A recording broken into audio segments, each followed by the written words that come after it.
Bueno, yo tengo unas pequeñas palabras sobre consideraciones en materia fiscal y financiera de toda esta crisis que estamos viviendo a nivel internacional, no solamente Venezuela, todos los países están en la misma situación, unos más, unos menos con relación a la pandemia. Y lo que sí es cierto es que todas las administraciones tributarias están tratando también un poco de protegerse y de evitar que el impacto económico que está causando esta pandemia pues sea el menor, vamos a decir así, posible. Con lo cual todas las administraciones, unas están dando ayudas a sus contribuyentes, otras no están dando ayudas, están dejando que la situación vaya transcurriendo, pero la realidad es que los contribuyentes, bien sean personas naturales, pero sobre todo las empresas, tienen que manejar muy claramente y muy planificadamente todo lo que tiene que ver con el flujo de caja. ¿Por qué hablamos un poquito del flujo de caja? Porque en estos momentos donde el flujo de caja ingreso, vamos a llamarlo de esta forma, el flujo de caja entrante a lo que son las empresas se ve un poco aminorado por toda esta situación de inestabilidad que está originándose en la pandemia. La mayoría de los países tienen también estados en los cuales prohíben la libertad de movimiento de sus ciudadanos para poder hacer sus actividades cotidianas, para poder desarrollar sus actividades empresariales, para poder atender a sus trabajos, todo por el tema, vamos a llamar así, médico de la pandemia. Entonces, el flujo de caja de las empresas que se tiene que destinar para poder manejar la empresa en estos momentos donde los ingresos al flujo de caja no son ciertos y no son frecuentes, pues es de suma importancia. Uno de los costos significativos que tienen las empresas es la carga fiscal que tienen que afrontar. Vamos a hablar un poco del caso venezolano. En el caso venezolano tenemos el impuesto sobre la renta, los contribuyentes especiales, ya incluso por el déficit que ha venido teniendo la administración y el gobierno actual, ha venido reformando la legislación para ir estableciendo mensualmente un anticipo del monto del impuesto sobre la renta que se tiene que ir pagando. Luego tenemos impuestos que ya han sido recaudados, vamos a decirlo así, más periódicamente, como es el IVA, ¿ok? Que se tenía que declarar mensualmente, ahora ya prácticamente que la declaración que se tiene que hacer para contribuyentes especiales es semanal. Tenemos las retenciones de impuestos sobre la renta que hacer a los terceros que están sujetos a estas retenciones cuando los pagos se realizan o cuando se abonan en cuenta para los efectos de esta retención, con lo cual, fíjense, hemos hablado de 3 casos solamente, ya aparte del tema de los impuestos aduaneros, del impuesto a las actividades económicas, que la mayoría de las alcaldías también lo está recaudando de forma mensual. Entonces, fíjense, si vemos, amén también del seguro social y de todas las cargas parafiscales, que muchas de ellas también tienen que pagarse mensualmente. Si ustedes ven y analizan desde un punto de vista financiero y específicamente el flujo de caja, pues vemos que hay una cantidad de tributos que se tienen que estar pagando, opere la compañía en una situación normal o no opere en una situación normal. Entonces, ¿qué es lo relevante aquí? Lo relevante aquí es poder hacer un análisis y poder hacer una planificación para poder concordar, para poder establecer y para poder planificar la causación de esos impuestos y el pago efectivo de los mismos, de forma de no estar anticipando a lo mejor la generación del hecho imponible, cuando a lo mejor se sabe que esa generación del hecho imponible no está totalmente alineada a lo que es la generación del beneficio o del elemento importante que dé nacimiento al hecho imponible y a la obligación de pago de ese impuesto. Por lo cual, aquí tendríamos que estar, por ejemplo, planificando muy bien cuáles son los créditos fiscales que puedo tener derecho,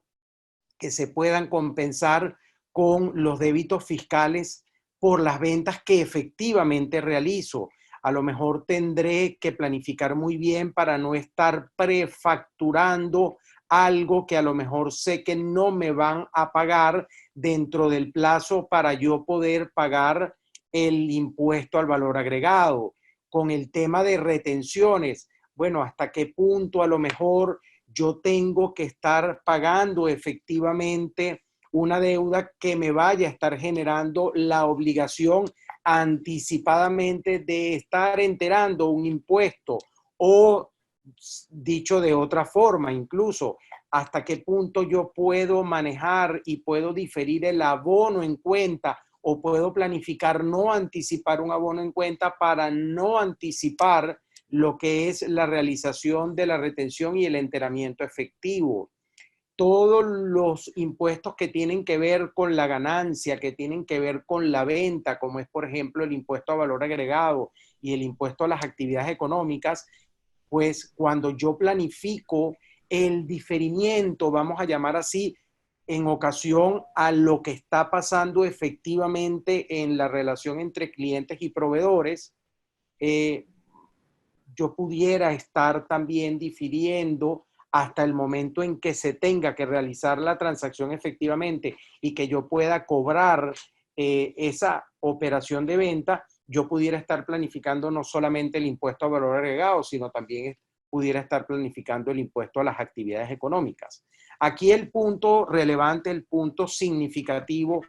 es que en el tema fiscal hay que planificar ahora muy de cerca la causación efectiva de los impuestos vis a vis el efecto económico real. Hasta qué punto yo no estoy anticipando un impuesto, por ejemplo, que es determinado en función de la venta, si esa venta yo efectivamente no la estoy cobrando y no estoy teniendo el flujo de caja que me garantice el pago de ese impuesto efectivamente. El otro tema muy significativo, y por ejemplo no comentamos de las retenciones de IVA, pero en el tema de las retenciones de IVA es un punto bastante importante. Y fíjense que aquí yo lo quiero relacionar ya, pero es desde otro punto de vista, desde el punto de vista de los riesgos fiscales. Siempre cuando estamos hablando de una situación, vamos a llamar así, en el cual el gobierno central tiene un déficit importante, normalmente realizan dos cosas. Primero, tratan de subir lo que sería la carga tributaria, que bueno, que en el caso de Venezuela no tengo que explicárselos mucho, saben muy bien cuál ha sido la experiencia en los últimos 15 años de nuestra historia contemporánea. Y por el otro lado también incrementan la presión tributaria con inspecciones fiscales, y ahí tampoco tengo que comentarles mucho porque si ustedes ven todas los cambios y las reformas que han tenido leyes tan importantes como el Código Orgánico Tributario, pues han venido dándose justamente para poder facilitar el procedimiento de inspección y para poder ponerle presión al contribuyente con sanciones y con normativas que son, digamos, en muchos de los casos son bastante ilógicas y no son, vamos a llamar así, para una relación entre iguales, pero lo que sí es cierto es que hay un incremento desmesurado del nivel sancionatorio, como lo estuvo explicando Annalise también en un poco de detalle y específicamente para el tema que estamos hablando. Con lo cual, ¿cuál es la mejor recomendación en momentos como estos? Tratemos de evitar riesgos fiscales. ¿Por qué? Porque sabemos que las sanciones que van a ser aplicables van a tener un efecto económico inmediato y van a tener un efecto económico de disminución importante del flujo de caja que puede comprometer las actividades de la empresa. Por eso es que todos estos elementos que hemos hablado, lo que ha conversado Carmen sobre el error de derecho excusable y cuáles son, en este caso, las medidas de protección que el propio código establece, digamos, para contribuyentes que puedan demostrar que han incurrido a lo mejor en un incumplimiento fiscal, bien sea formal o bien sea material, por todo este tema de fuerza mayor, todo lo que ha conversado Annelise sobre estos incumplimientos efectivamente y poder tener una bitácora muy clara de el por qué incurrieron los contribuyentes en estos incumplimientos y que son a causa de la fuerza mayor por toda la cantidad de limitaciones de movimiento, por toda la cantidad de limitaciones, digamos, económicas que han venido aconteciendo y que no paran porque el decreto de estado de alarma se ha renovado por 30 días más. Y todos los temas que ha venido conversando también Ronald sobre la facturación en moneda extranjera, no es nada que yo les tenga que explicar mucho en detalle. La economía venezolana está totalmente dolarizada y definitivamente todas las transacciones ahora o las más importantes se están realizando en moneda extranjera. Acá hay un elemento también importante de planificación que tienen que tener muy en cuenta. Yo he venido en mi experiencia un poco conversando con clientes y con no clientes que vienen a nuestra oficina o que nos consultan un poco para entender cuáles son los efectos de la facturación en moneda extranjera. Y he visto un poco con preocupación que hay empresas que, no hablemos de empresas grandes, pero sí podemos estar hablando de pequeñas, medianas empresas que a lo mejor están facturándole a los clientes, pero los clientes no tienen cómo pagarle en bolívares y entonces están recibiendo las divisas en el pago de esas facturas, incluso hasta en cuentas personales de las empresas, ¿no? O sea, de los empresarios, de los dueños de las empresas. ¿Por qué? Porque a lo mejor la empresa que está facturando no tiene una cuenta en moneda extranjera para poder recibir esos fondos. Entonces, claro, ya cuando uno comienza a ver prácticas como esas, entonces facturo en bolívares, pero el dueño de la compañía recibe las divisas por el cobro de ese dinero en su cuenta personal, ya ahí hay elementos fiscales que son claramente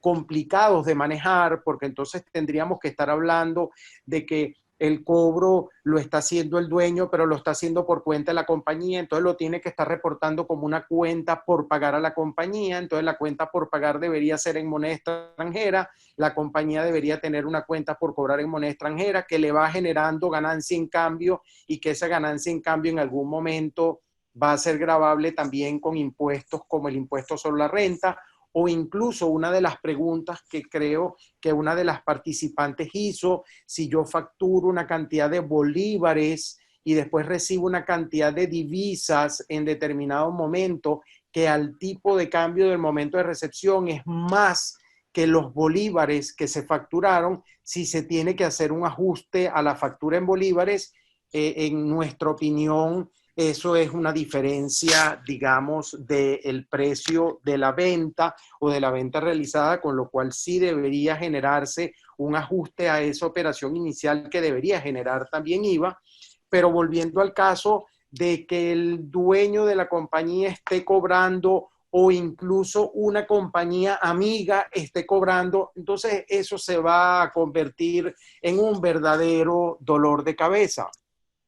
Hay esquemas un poquito más sofisticados para poder manejar ese tipo de transacciones,